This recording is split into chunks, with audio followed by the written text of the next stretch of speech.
സ്വീകാര്യമായ തീരുമാനം തന്നെയായിരിക്കും ഞങ്ങൾ എടുക്കുക. അത്രേ അതിനെക്കുറിച്ച് പറയാനുള്ളൂ. പ്രധാനപ്പെട്ട വാർത്തയിലേക്കാണ്. കോഴിക്കോട് ബസിനുള്ളിൽ വെച്ച് ലൈംഗികാതിക്രമം നടത്തിയെന്ന യുവതിയുടെ ആരോപണത്തിന് പിന്നാലെ യുവാവ് ജീവനൊടുക്കി. കോഴിക്കോട് ഗോവിന്ദപുരം സ്വദേശി ദീപക്കാണ് മരിച്ചത്.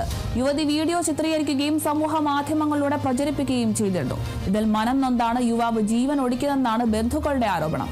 വസ്തുതാവിരുദ്ധമായ പ്രചാരണമാണ് യുവതി സമൂഹ മാധ്യമത്തിൽ നടത്തിയതെന്നും ദീപക് കടുത്ത മാനസിക സംഘർഷത്തിലായിരുന്നുവെന്നും ബന്ധുക്കൾ ആരോപിച്ചു.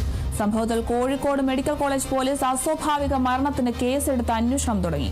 അതേസമയം വീഡിയോ ചിത്രീകരിച്ച യുവതിക്കെതിരെ സമൂഹ മാധ്യമങ്ങളിൽ വലിയ തരത്തിലുള്ള പ്രതിഷേധങ്ങൾ നിറയുകയാണ്. യുവാവിനെ കൊലയ്ക്ക് കൊടുത്ത യുവതിക്കെതിരെ നടപടി വേണമെന്നാണ് ഭൂരിപക്ഷം പോസ്റ്റുകളിലെയും ആവശ്യം.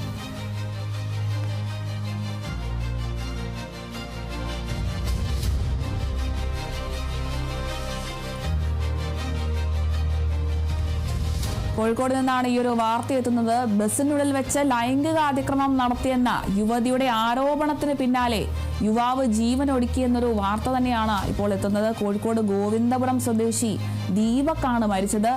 യുവതി വീഡിയോ ചിത്രീകരിക്കുകയും സമൂഹ മാധ്യമത്തിലൂടെ പ്രചരിപ്പിക്കുകയും ഒക്കെ ചെയ്തിരുന്നു. ഇതിൽ മനം നൊന്താണ് യുവാവ് ജീവൻ ഒടുക്കിയതെന്നാണ് യുവാവിന്റെ ബന്ധുക്കളുടെ ഭാഗത്തു നിന്നുള്ള പ്രധാന ആരോപണം. വസ്തുതാവിരുദ്ധമായ പ്രചാരണമാണ് യുവതി സമൂഹ മാധ്യമത്തിൽ നടത്തിയതെന്നും ദീപക് ഇതിൽ കടുത്ത മാനസിക സംഘർഷത്തിലായിരുന്നുവെന്നുമാണ് ബന്ധുക്കൾ പ്രധാനമായും പറയുന്നത്. സംഭവത്തിൽ കോഴിക്കോട് മെഡിക്കൽ കോളേജ് പോലീസ് അസ്വാഭാവിക മരണത്തിന് കേസെടുത്തിട്ടുണ്ട്. അതേസമയം വീഡിയോ ചിത്രീകരിച്ച യുവതിക്കെതിരെ സമൂഹ മാധ്യമങ്ങളിൽ വലിയ രീതിയിലുള്ള പ്രതിഷേധങ്ങൾ നിറയുകയാണ്.